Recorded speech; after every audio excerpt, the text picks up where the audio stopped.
Bienvenue à tous, j'espère que vous allez bien. Alors aujourd'hui, j'aimerais vous parler de quelques petites recherches que j'ai fait là récemment, quelques petites découvertes plutôt, concernant Noël. On va essayer de faire un lien, en tout cas moi j'ai fait un lien entre différentes fêtes, et on va essayer de un petit peu de décortiquer la matrice. Alors déjà Noël, comment est-ce qu'on nous le présente? On nous présente ça comme la fête de la naissance du Christ, de Jésus-Christ. Alors qu'en réalité, on ne connaît pas vraiment la date de Jésus. Donc pourquoi déjà avoir mis cette date-là durant une fête païenne? Parce que on se rend compte que Noël tombe à peu près à la même date. Yule, c'est jamais vraiment précis. Euh, Ça tombe pendant la fête de Yule, qui est la fête du passage au solstice d'hiver. Le solstice d'hiver, ça va être la période pendant laquelle on va avoir les jours les plus courts, donc les plus sombres. Donc il va y avoir un lien avec le côté assez sombre, assez noir, et on va pouvoir faire un lien assez logique avec Saturne un peu plus tard.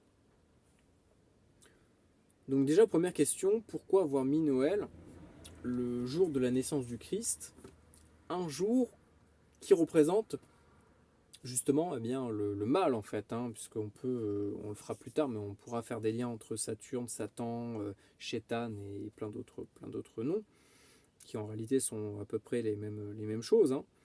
Euh, Moi ce que je pense, c'est que Noël, c'est une sorte de récupération, c'est une sorte de récupération de la venue du Christ, de la naissance du Christ, un peu comme une falsification, vous voyez, comme une usurpation pour faire croire que c'est quelque chose de bénéfique qui arrive alors qu'on est en train de fêter quelque chose d'encore plus abominable. Vous voyez ce que je veux dire?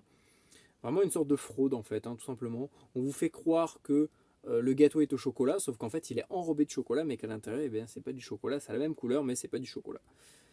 Euh, et donc, durant la fête de Yule, ou même la fête de Noël plutôt, nous avons l'arrivée du Père Noël. Et là, je vais faire un petit lien avec Oleg de Normandie. Je vous en avais déjà un petit peu parlé de Oleg de Normandie. J'ai fait une vidéo de quasiment 1 heure sur lui, et j'en ferai d'autres, parce qu'il y a plein de choses à dire.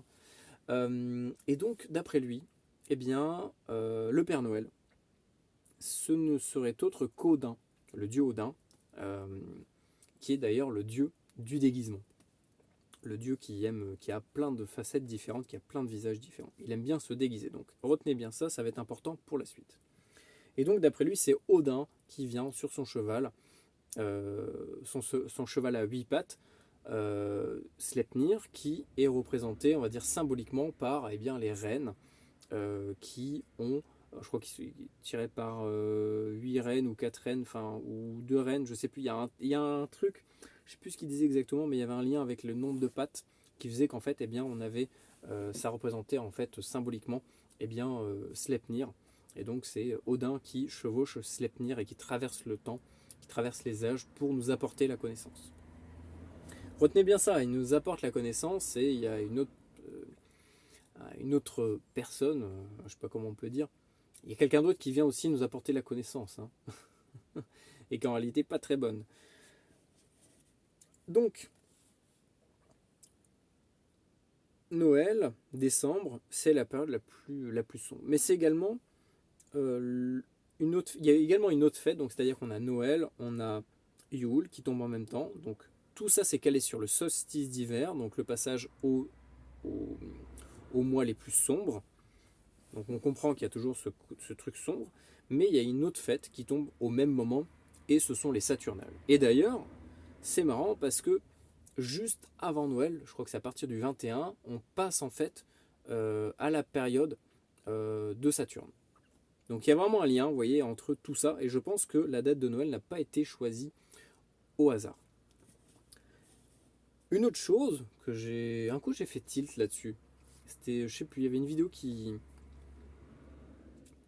diffusait comme ça une vidéo d'une pub de l'époque ou d'une émission, je sais plus, d'une émission télévisée peut-être américaine, où justement en fait c'était des enfants qui tenaient des pancartes. C'est quoi Mary Santa ou quelque chose, oui je crois que c'est ça en anglais, Mary Santa. Et en fait il y a un gamin qui inverse en fait et ça fait Mary Satan. Et on peut aussi se poser la question de pourquoi est-ce que ça s'appelle Santa. Peut-être que ça serait une manière un peu allégorique, un peu cachée de mettre Satan en fait, la fête de Satan. Et en fait c'est littéralement ça. Parce que le décembre, c'est la fête, c'est Yule, c'est l'arrivée d'Odin. Odin qui est un dieu qui a 1000 visages, hein, qui se déguise, qui a plein de noms. Et d'ailleurs, vous le retrouvez dans l'Edda. Hein. Dans l'Edda, le tout début, il dit bien qu'il a énormément de noms. Hein. L'énumération est énorme. Et je pense qu'il y a d'autres noms qu'on ne connaît pas, hein, mais qui porte. Et donc, c'est également les Saturnales. Et les Saturnales, ça va être intéressant parce que ça va être lié à Chronos.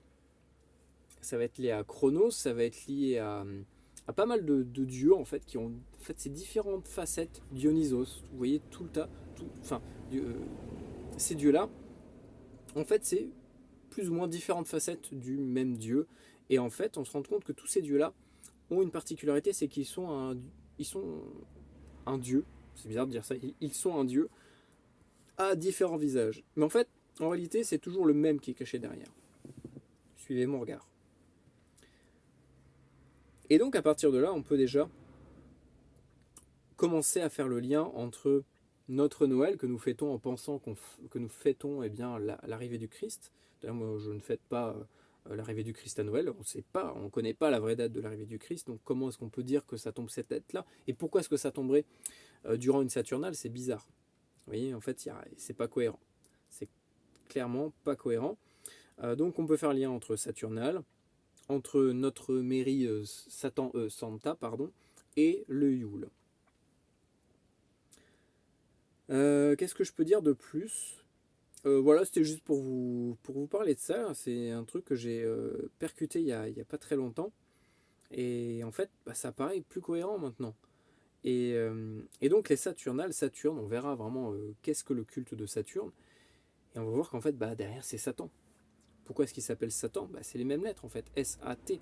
Satan, Chétan, Saturne. Vous voyez, c'est tout le temps les mêmes choses. C'est S-T. On va tout le temps retrouver ce S-T qui va nous permettre en fait de l'identifier. Donc voilà, je pense qu'il y a beaucoup de choses à creuser là-dessus. N'hésitez pas à me dire vous ce que vous en pensez. Hein. L'idée c'est pas de vous dire une vérité absolue, c'est juste de vous parler un petit peu de mes recherches. Mais en tout cas, voilà, on voit qu'il y a un lien entre. Là, ça nous permet vraiment de faire un lien concret entre Odin et Saturne déjà. Moi, c'était le lien que j'arrivais pas trop à faire à l'époque, mais là, on peut vraiment faire le lien entre Odin et Saturne et notre fête de Noël, Mary Santa, pardon.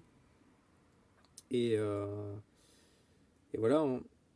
Donc, bah, n'hésitez pas à dire ce que vous en pensez. Je vais vous faire une vidéo maintenant sur la rune Odal, qui est la fameuse rune de Odin. On va voir un petit peu le lien qu'on va pouvoir faire avec Saturne, avec d'autres choses. Et puis voilà, je vous dis à très bientôt. N'hésitez pas à vous abonner, à mettre un petit commentaire. Et puis voilà. Salut!